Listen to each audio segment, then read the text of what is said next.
ഒരുപാട് plus one കുട്ടികൾക്ക് ഒരേ സമയം ആശ്വാസവും സന്തോഷവും നൽകുന്ന ഒരു ന്യൂസുമായിട്ടാണ് ഞാൻ ഈ വീഡിയോ ചെയ്യുന്നത്. ഇന്നലെ ഞാൻ ട്രെയിനിൽ യാത്ര ചെയ്യുമ്പോൾ ഒരു ജെന്റിൽമാൻ ലുക്കുള്ള അത്യാവശ്യം പ്രായം ചെന്ന ആളെ പരിചയപ്പെട്ടു. അപ്പോൾ പുള്ളിയോട് പരിചയപ്പെട്ടപ്പോഴാണ് മനസ്സിലായത് വിദ്യാഭ്യാസ വകുപ്പിൽ വർക്ക് ചെയ്യുന്ന ആളാണ്. അപ്പോൾ ഞാൻ സ്വാഭാവികമായിട്ട് പറഞ്ഞു ഞാൻ അധ്യാപകനാണ്, പ്ലസ് വൺ ഇങ്ങനെ ക്ലാസ്സുകളൊക്കെ എടുക്കാറുണ്ടെന്ന്. അപ്പോൾ അദ്ദേഹം രസകരമായ ഒരു കാര്യം എന്നോട് പറഞ്ഞു, ഇത്തവണ പ്ലസ് വൺ കുട്ടികൾക്ക് ഓണം പരീക്ഷ ഉണ്ടാകുകയില്ല എന്നുള്ളത്. അപ്പോൾ ഞാനും കേട്ടപ്പോൾ ഷോക്കായി പോയി. അതെന്താ ഓണപ്പരീക്ഷ ഇല്ലാത്ത? ഇത്തവണ പ്ലസ് വൺ ക്ലാസ്സുകളൊക്കെ റെഗുലർ ആയിട്ട് പോയതല്ലേ, പിന്നെ എന്താ ഈ ഓണപ്പരീക്ഷ ഇല്ലാത്ത കേസ് പറഞ്ഞപ്പോൾ അദ്ദേഹം തിരിച്ചു പറഞ്ഞ ചില കാര്യങ്ങളുണ്ട്. അത് കേട്ടപ്പോൾ എനിക്ക് സ്ട്രൈക്കിംഗ് ആയി തോന്നി. അപ്പോൾ അതാണ് ഈ വീഡിയോ ചെയ്യാനുള്ള ആധാരം. സോ പ്ലസ് വൺ ഒഫീഷ്യലായിട്ട് നോട്ടിഫിക്കേഷൻ വന്നിട്ടില്ലെങ്കിലും ഇത്തവണ പ്ലസ് വൺ ഒരു സെൻട്രലൈസ്ഡ് എക്സാം ഉണ്ടാകില്ല എന്നാണ് അദ്ദേഹത്തിന്റെ വാദം. അതെന്താന്ന് പറഞ്ഞുതരാം. നിങ്ങൾ 10ാം ക്ലാസ്സിലൊക്കെ പഠിക്കുന്ന സമയത്ത് ഓണപ്പരീക്ഷ എങ്ങനെയായിരുന്നു? കേരളത്തിലെ എല്ലാ സ്കൂളുകളെയും എല്ലാ കുട്ടികൾക്കും എല്ലാവർക്കും ഒരു ദിവസം ഒരു ടൈം ടേബിൾ ആണ്, എന്നിട്ട് ഒരേ ദിവസം ഒരേ ക്വസ്റ്റ്യൻ പേപ്പറാണ് നിങ്ങൾ എഴുതിയിരുന്നത്. അങ്ങനത്തെ ഒരു സിറ്റുവേഷൻ ഇത്തവണ പോസിബിൾ അല്ല. അതിന് കുറെ കാരണങ്ങളുണ്ട്. ഒന്നാമത്തെ കാരണം അദ്ദേഹം പറഞ്ഞത് എന്താന്ന് വെച്ചാൽ, ഇത്തവണ ജൂൺ 24 അല്ലെങ്കിൽ 25 അഡ്മിഷൻ പ്രൊസീജിയർ കംപ്ലീറ്റ് ആയിട്ട് ആദ്യ അലോട്ട്മെന്റും ഒക്കെ കംപ്ലീറ്റ് ആയിട്ട് ക്ലാസ് സ്റ്റാർട്ട് ചെയ്തെങ്കിലും പല സ്കൂളുകളിലും സെക്കൻഡ് അലോട്ട്മെന്റുകളും ജൂലൈ മാസങ്ങളിൽ പല പല സപ്ലിമെന്ററി അലോട്ട്മെന്റുകളിലാണ് പല സ്കൂളുകളിലും സീറ്റുകൾ ഫില്ലായത്. പോരാത്തതിന് പല സ്കൂളുകളിലും ജൂലൈ അവസാനത്തോടു കൂടി അധിക ബാച്ചുകൾ അനുവദിച്ചിട്ടുണ്ട്, പ്രത്യേകിച്ച് മലബാറിന്റെ കേസിൽ.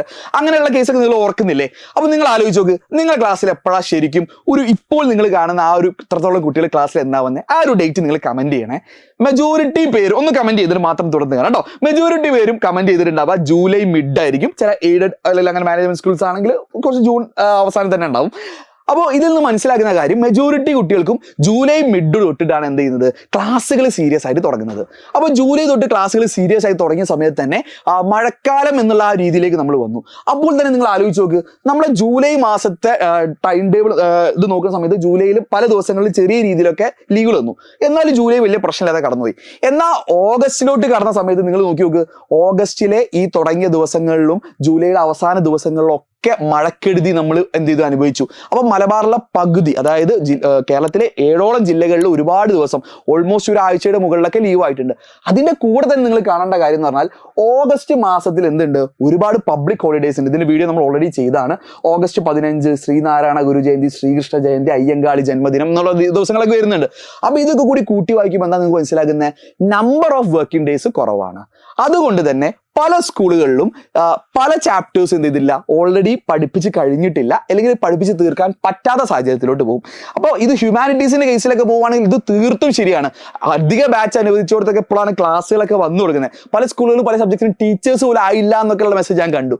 അപ്പോൾ ഞാൻ നിങ്ങളോട് ചോദിക്കട്ടെ, ഇങ്ങനത്തെ ഒരു സാഹചര്യത്തിൽ ഒരു എക്സാം നടത്തുന്നത് സത്യത്തിൽ ഒരു ഫെയർ ആയിരിക്കുമോ? കേരളത്തിൽ എല്ലാവർക്കും കൂടി ഒരു എക്സാം നടത്തുന്നത് ഫെയർ ആയിരിക്കുമോ? ഇല്ല.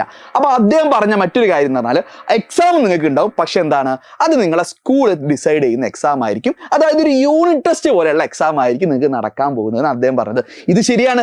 ഇത് കഴിഞ്ഞ വർഷവും നടന്നിരുന്നു. പക്ഷെ കഴിഞ്ഞ വർഷം അഡ്മിഷന്റെ ഡിലേ കാരണമായിരുന്നെങ്കിലും ഇത്തവണ മറ്റ് ചില സ്പെഷ്യൽ കാരണങ്ങൾ കൂടി മുൻനിർത്തിക്കൊണ്ട് നമുക്കത് തന്നെയാണ് എക്സ്പെക്ട് ചെയ്യുക. മുൻ വർഷം നടന്ന അതേപോലെ ഒരു യൂണിറ്റ് ടെസ്റ്റ് എന്ന രീതിയിൽ, അതായത് നിങ്ങളെ ക്ലാസ്സിൽ അല്ലെങ്കിൽ നിങ്ങളെ സ്കൂളിൽ മാത്രം ഒതുങ്ങുന്ന ഒരു ക്വസ്റ്റ്യൻ പേപ്പർ ആയിരിക്കും ഉണ്ടാകുക. അപ്പോൾ അതിന്റെ സിലബസും അതിന്റെ ചാപ്റ്റേഴ്സും ഡിസ്കസ് ചെയ്യുന്നത് ഫിക്സ് ചെയ്യുന്ന നിങ്ങളുടെ ടീച്ചേഴ്സ് ആയിരിക്കും. ഇനി അടുത്ത ചോദ്യം, ഇതിന് നിങ്ങൾ സീരിയസ് ആയി പഠിക്കണം? ഞാൻ പറയണം നിങ്ങൾ പഠിക്കണമെന്ന്. റീസൺ എന്താണെന്ന് ചോദിച്ചാൽ, നിങ്ങൾ നിങ്ങളുടെ സീനിയേഴ്സിന്റെ കാര്യം നോക്കുക. അവർ +1 മാർക്ക് നോക്കുന്ന സമയത്ത് പലർക്കും ഫുൾ മാർക്കോ A+ഓ നേടാൻ കഴിഞ്ഞില്ല. പല ആൾക്കാരും ഒരു ബിലോ ആവറേജ് മാർക്കാണ് സ്കോർ ചെയ്തിട്ടുണ്ടാവുക. അപ്പോൾ അതിന് റീസൺ അവരോട് ചോദിച്ചാൽ അവർ വ്യക്തമായി പറയും, ഞങ്ങൾ തുടങ്ങാൻ അല്പം ലേറ്റ് ആയിപ്പോയി, ഞങ്ങൾ തുടങ്ങുമ്പോഴത്തിന് അല്പം ലേറ്റ് ആയിപ്പോയി, പിന്നെ മെജോറിറ്റി പാഠങ്ങൾ പഠിക്കാൻ കഴിഞ്ഞില്ല എന്നുള്ളൊരു കാരണമായിരിക്കും അവർ മെജോറിറ്റി പേരും പറയാം. അല്ല, മനസ്സിലാവാത്ത പ്രശ്നമൊന്നുമല്ല ഉണ്ടാവുക, അവർ തുടങ്ങാൻ ലേറ്റ് ആയി എന്നുള്ള കാര്യമാണ്. അപ്പോൾ ഇത് നിങ്ങൾ ഒരു അവസരമായിട്ട് എടുക്കുക. ഒരു സെൻട്രലൈസ്ഡ് എക്സാമിന്റെ പ്രഷറൊന്നുമില്ല. ഒരു ക്ലാസ് റൂം അറ്റ്മോസ്ഫിയറിൽ നിങ്ങൾക്ക് നിങ്ങളുടെ ടീച്ചേഴ്സ് ഡിഫൈൻ ചെയ്യുന്ന 1-2 ചാപ്റ്റേഴ്സ് പഠിക്കുന്നതിന് പ്രശ്നമൊന്നുമില്ലല്ലോ, ഒരു ബുദ്ധിമുട്ടുമില്ല. അപ്പോൾ നിങ്ങൾക്ക് അത് പഠിക്കാം. പക്ഷെ ഡേറ്റ്സിന്റെ കാര്യത്തിൽ നിങ്ങൾ പേടിക്കേണ്ട, അത് സെപ്റ്റംബറിൽ തന്നെ ആയിരിക്കും. സെപ്റ്റംബർ 4 തന്നെയാണെന്നാണ് ഇപ്പോൾ കിട്ടിയ ഇൻഫർമേഷൻ. ആ സെപ്റ്റംബർ 4 തന്നെ ആയിട്ട് ഒരു സെൻട്രലൈസ്ഡ് എക്സാം ഒന്നും ഇല്ലാത്ത ലെവലിൽ സാധാരണ രീതിയിൽ എക്സാം നടക്കും. സോ നിങ്ങൾ സീരിയസ് ആയി കാണുക. ഇത് നിങ്ങളുടെ ലോങ് ടേം ആയിട്ട് +1 എന്ത് ചെയ്യും, ഡെഫിനറ്റ്ലി ഗുണം ചെയ്യും. അപ്പോൾ വീഡിയോ ഇതേപോലെ വീഡിയോ ഒക്കെ ആണെങ്കിൽ സബ്സ്ക്രൈബ് ചെയ്യുക. ആൻഡ് എത്രത്തോളം ലീവ് ഉണ്ട് എന്നുള്ളൊരു വീഡിയോ ഓൾറെഡി ചെയ്തിട്ടുണ്ട്. അപ്പോൾ അതും കൂടി എന്ത് ചെയ്യാം, നിങ്ങൾ കാണാം കേട്ടോ.